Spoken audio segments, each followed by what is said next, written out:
Alors dans cette activité, on va découvrir deux notions, la notion de vecteur normal et la notion d'équation cartésienne. Donc tout ça en rapport avec les droites.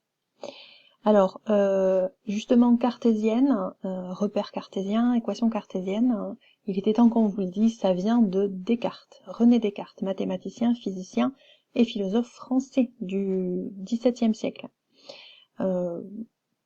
qui a vécu pas très loin d'ici, juste au sud de Tours.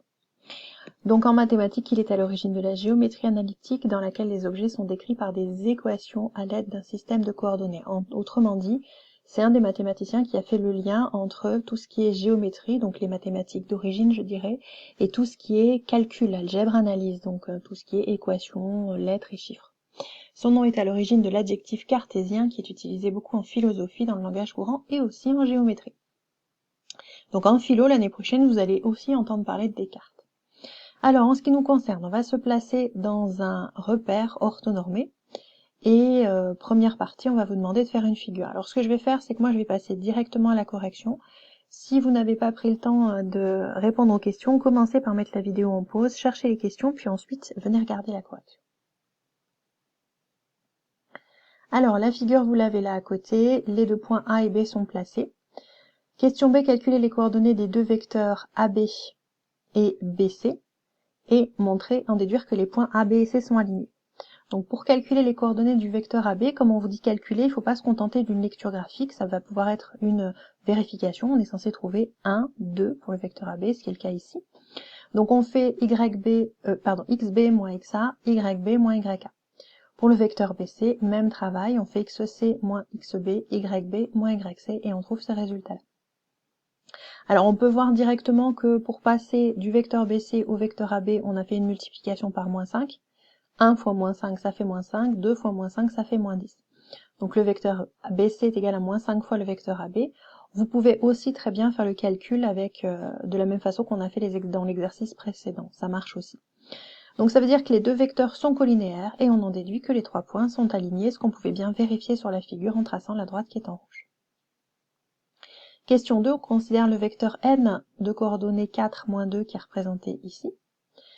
Calculer AB scalaire n, et que peut-on en déduire? Donc AB scalaire n, ça va être l'abscisse de AB multiplié par l'abscisse de n, plus l'ordonnée de AB multiplié par l'ordonnée de n, et lorsqu'on fait ce calcul, on trouve 0. Donc le produit scalaire étant égal à 0, on en déduit que les deux vecteurs sont orthogonaux.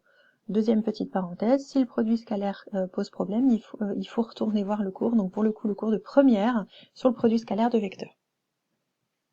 Question suivante, montrer que BC et N sont orthogonaux, on fait exactement la même chose, on calcule BC scalaire N, on trouve 0, et on peut en déduire que les deux vecteurs sont orthogonaux. Dernière question, montrer que les vecteurs AC et N sont orthogonaux. Donc là, on a fait un travail un petit peu différent avec la relation de Chasles. AC scalaire N, c'est AB plus BC, en décomposant le vecteur AC avec la relation de Chasles. Ensuite, on distribue dans le produit scalaire, ça fait AB scalaire N plus BC scalaire N, 0 plus 0, on trouve 0. Donc les deux vecteurs sont bien orthogonaux. En bilan, on pourrait démontrer que le vecteur n, qui est orthogonal au vecteur AB, est orthogonal à tous les vecteurs directeurs de AB. Dans ce cas-là, on va dire que le vecteur n est un vecteur normal à la droite AB. Regardez un petit peu sur la figure en imaginant que je trace la droite qui donne la direction du vecteur n, et bien j'aurai une droite qui est perpendiculaire à ma droite AB qui est en rouge ici. Donc en fait, un vecteur normal à une droite, c'est un vecteur qui est orthogonal à n'importe quel vecteur directeur de cette droite AB. Alors ça paraît un peu bizarre, mais vous allez voir que ça va beaucoup nous aider dans ce qu'on appelle l'équation cartésienne de la droite. Alors soit m, x, y, un point quelconque de la droite AB. Que peut-on dire du produit scalaire AM scalaire n? Alors même avant de faire démarrer des calculs, si je prends un point m n'importe où sur cette droite, il est évident que le vecteur AM va être orthogonal au vecteur n. Ce qu'on va démontrer ici. Comme AM est un vecteur directeur de AB, on en déduit par définition de ce qu'on a noté ici, que AM et N sont orthogonaux et donc que le produit scalaire est égal à 0. Et on va exploiter ce produit scalaire qui est égal à 0 en remplaçant le produit scalaire par le calcul en fonction des coordonnées. Donner les coordonnées du vecteur AM en fonction de x et y et démontrer que le produit scalaire c'est cette égalité-là. Donc le vecteur AM c'est x moins l'abscisse de A qui est 2, y moins l'ordonnée de A qui est 3. Le vecteur n, 4 moins 2. Donc le produit scalaire, c'est x moins 2 fois 4, plus y moins 1 fois moins 2. Cette écriture-là, on va la développer et la réduire. Ça nous donne 4x moins 8. Attention au moins 2 qui est ici, ça fait moins 2y. Et moins 3 fois moins 2, ça fait plus 6. Il nous reste à rassembler ce moins 8 et ce plus 6, et on obtient bien AM scalaire n égale 4x moins 2y moins 2.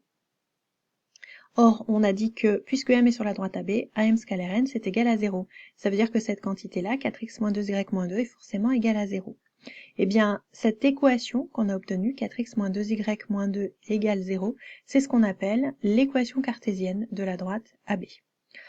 Jusqu'ici, les équations de droite, c'était y égale ax plus b ou mx plus b, comme on veut, ou alors x égale un nombre pour les droites qui sont parallèles à l'axe des ordonnées.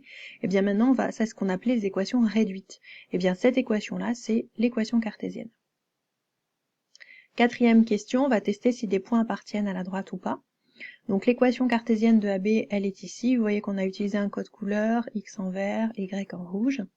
Tester si les coordonnées de C vérifient l'équation cartésienne de AB. Donc j'ai mis l'abscisse en vert, l'ordonnée en rouge. Je remplace et je trouve bien 0. Donc C appartient bien. Les coordonnées de C vérifient bien l'équation cartésienne de la droite. Même question avec les points D et E. Donc en faisant les calculs, D appartient bien à la droite. Par contre, le point E, lui, n'appartenait pas à la droite. C'était presque 0, mais c'était pas 0. Alors, deux remarques importantes avant de terminer. Cette équation cartésienne n'est pas unique. En divisant par 2 les membres de l'égalité précédente, on obtient 2x moins y moins 1 égale 0, qui est aussi une équation cartésienne de la droite AB. Et deuxième remarque, on peut facilement retrouver l'équation réduite de AB. Si je repars de l'équation cartésienne qu'on vient de trouver, en isolant y de l'autre côté de l'égalité, j'ai 2x moins 1 égale y, c'est-à-dire que l'équation réduite de AB, c'est y égale 2x moins 1, ce qu'on peut vérifier sur la figure. Moins 1, c'est bien l'ordonnée à l'origine, je monte de 2, je vais de 1 vers la droite, 2, c'est bien le coefficient directeur. Donc voilà pour cette activité. Demain, donc vous avez un exercice de probabilité à travailler pour demain. Il est dans Pronote. Demain, on se voit en classe virtuelle, surtout s'il y a des parties de cette activité que vous n'avez pas compris, vous gardez vos questions pour demain, j'y répondrai en classe virtuelle après avoir corrigé l'exercice de probabilité. Au revoir et à demain.